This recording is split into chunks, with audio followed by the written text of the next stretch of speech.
आज पढ़ेंगे UGC net का फर्स्ट पेपर में पहली इकाई टीचिंग एप्टीट्यूड उस शिक्षण अभिवृत्ति शिक्षण अभिक्षमता। तो यहाँ देखेंगे सबसे पहले कि शिक्षण एक सामाजिक प्रक्रिया है। शिक्षण शब्द अंग्रेजी भाषा के टीचिंग शब्द से मिलकर बना है, जिसका तात्पर्य है सीखना। यहाँ शिक्षण एक सामाजिक प्रक्रिया है। ये अरस्तु ने भी कहा है कि शिक्षण एक सामाजिक प्रक्रिया है।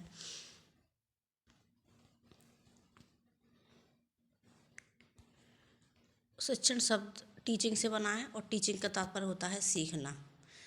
शिक्षण में त्रियामी प्रक्रिया है, यानी कि 3 चीज़ें होती हैं।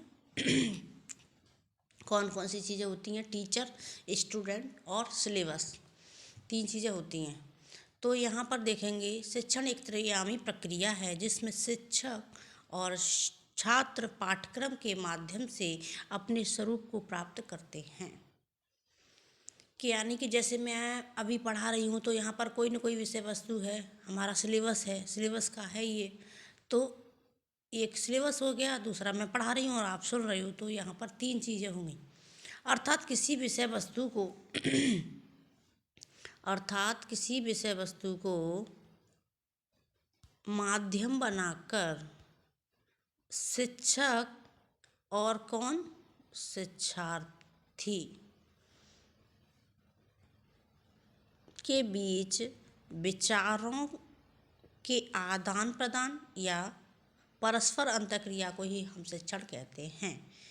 यानी कि कोई एक हमने विषय वस्तु ले ली और उस विषय वस्तु को हमने माध्यम बनाया। जिस तरह से मैं अभी माध्यम बना के आपको पढ़ा रही हूँ कि शिक्षण क्या है, ये हमने अपना टॉपिक लिया है। तो ये आप सुन रहे हो, ये हो गया। अब यहाँ से एक दूसरे के विचार आदान प्रदान करना और उनके विचारों की अंतःक्रिया ही शिक्षण कहलाती है। अब हम आगे देखेंगे शिक्षण का संकुचित अर्थ। शिक्षण का संकुचित अर्थ, तो एक तो संकुचित अर्थ होता है नैरो संकुचित अर्थ में, और दूसरा होता है शिक्षण का अर्थ व्यापक अर्थ। तो हम दोनों चीज़ें देखते हैं कि संकुचित अर्थ में क्या है और व्यापक अर्थ में क्या है।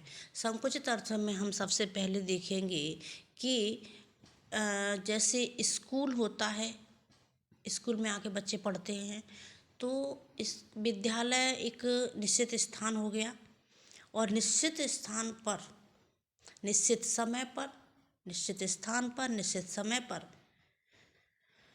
जो भी पाठ्यक्रम के अनुसार उन्हें सिखाया जा रहा है, उनके जीवन में उन्हें परिवर्तन किया जा रहा है, परामर्श दिया जा रहा है, ज्ञान को बढ़ाया जा रहा है, वो आपका निश्चित अर्थ होता है। जैसे आप एक बार यहाँ पढ़ते हैं,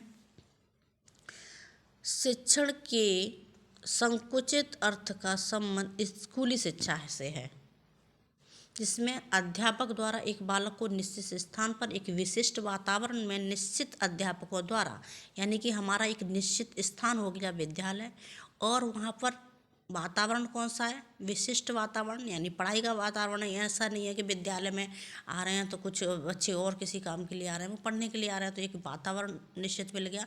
और निश्चित अध्यापकों द्वारा, ऐसा नहीं है कि डेली अध्यापक चेंज हो रहे हैं, वो तो चेंज होते हैं, कभी कभी होते हैं, लेकिन निश्चित अध्यापकों द्वारा उनके व्यवहार में पाठ्यक्रम के अनुसार परिवर्तन किया जाता है। जिस तरह से सिलेबस होगा उस तरह से ही उनको सिखाया जाता है। इसमें शिक्षक द्वारा विद्यार्थी को कक्षा में कुछ ज्ञान या परामर्श दिया जाता है। टीचर स्टूडेंट को कुछ ज्ञान देता है, परामर्श देता है सिलेबस के अकॉर्डिंग। इतना यहाँ पर हो गया। अब इधर देखते हैं, प्राचीन काल में शिक्षा शिक्षक केंद्रित थी, लेकिन अब बालक केंद्रित शिक्षा हो गई है। अब बालक की रुचियों का ध्यान रखा जाता है और अभिरुचियों को ध्यान में रखा जाता है। जैसे कि बालक इंडिविजुअल डिफरेंस होता है। कोई बच्चा जल्दी सीखता है, कोई बहुत देर लगाता है सीखने के लिए। तो वहाँ उसी को ऐसे जैसे रखा जाता है क्लास में कि हम बाद में एक्स्ट्रा क्लासेस चलाएंगे वीक बच्चों के लिए। तो जो वीक बच्चे होते हैं उनको एक्स्ट्रा क्लासेस क्यों चलाई जाती हैं? क्योंकि यहाँ बाल केंद्रित शिक्षा को महत्व दिया जा रहा है। बाल केंद्रित शिक्षा है, ये नहीं है कि मैंने टीचर यहाँ पर अपनी नहीं चला रहा है, टीचर प्रधान नहीं हो रहा है, शिक्षक प्रधान शिक्षा नहीं हो रही है। क्योंकि यहाँ ऐसा नहीं है कि हमने तो पढ़ा दिया, अब आपके समझ में आए या नहीं आए, ऐसा नहीं है। वीक बच्चों के लिए एक्स्ट्रा क्लास दी जाती हैं। वो इसीलिए दी जाती हैं क्योंकि बाल केंद्रित शिक्षा है। इसमें बालक के रुचियों और अभिरुचियों का ध्यान में नहीं रखा जाता था। जब पहले प्राचीन काल में शिक्षक केंद्रित शिक्षा थी तब बालक के रुचियों का अभिरुचियों का ध्यान नहीं रखा जाता, लेकिन वर्तमान में शिक्षा बालक केंद्रित हो गई है। अर्थात वर्तमान समय में बालक के रुचियों एवं अभिरुचियों के अनुसार शिक्षा दी जाती है। ये समझ में आ गया होगा आपको। अब देखते हैं शिक्षण का व्यापक अर्थ। शिक्षण के व्यापक अर्थ में वह सब शामिल किया जाता है, कर लिया जाता है जो व्यक्ति अपने पूरे जीवन में सीखता है। यानी कि शिक्षण व्यापक अर्थ में होता है कि जन्म से लेकर और मृत्यु तक कुछ न कुछ डेली नया सीखते ही रहते हैं, तो वो एक व्यापक अर्थ में आता है जो व्यक्ति अपने पूरे जीवन में सीखता है। अर्थात शिक्षण का व्यापक अर्थ वह है जिसमें व्यक्ति औपचारिकता और अनौपचारिक एवं निरौपचारिक साधनों के द्वारा सीखता है। इसमें विद्यार्थी जन्म से लेकर मृत्यु तक अपनी समझ शक्तियों का उत्तरोत्तर विकास करता रहता है, औपचारिक तरीके से और अनौपचारिक तरीके से। औपचारिक तरीके से हमारी हो गई क्या,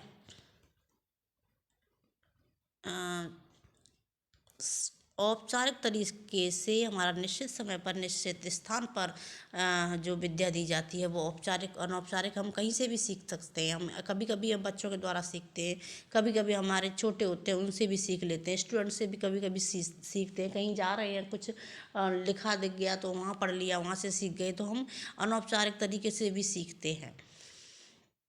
और जन्म से लेकर मृत्यु तक सीखते ही रहते हैं। ये आपका व्यापक अर्थ हो गया। उसके बाद अब देखेंगे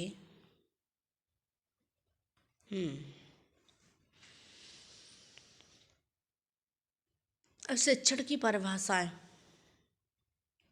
बर्टन के अनुसार शिक्षण सीखने के लिए दी जाने वाली प्रेरणा, निर्देशन और प्रोत्साहन है। कि टीचर होता है तो यहाँ बच्चे को क्या देता है, प्रेरणा देता है।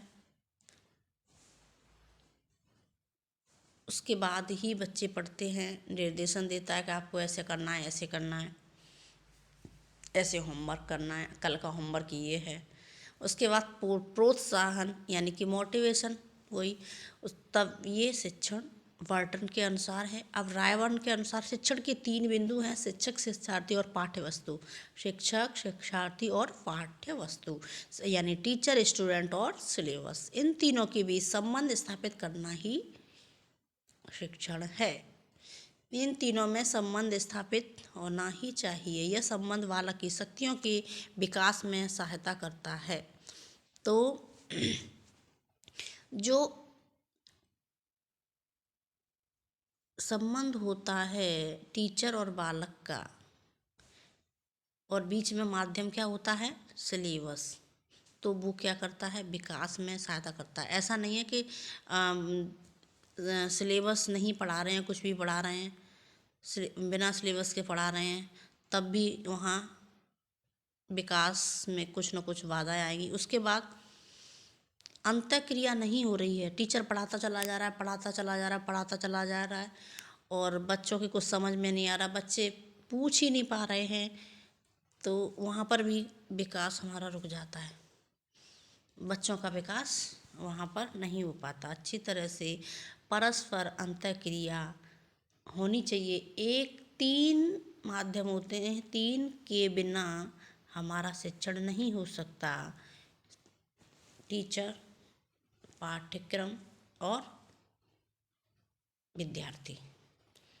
तो आज इतना ही, और कल पढ़ेंगे इसमें शिक्षण के कार्य, शिक्षण की विशेषताएं, और एक इसमें बहुत क्वेश्चन आता है नेट के फर्स्ट पेपर में, चर, शिक्षण के चर, ध्रुव, शिक्षण के चर इसको भी देखेंगे।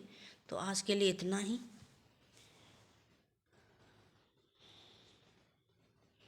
Thank you so much. Thank you for watching my channel.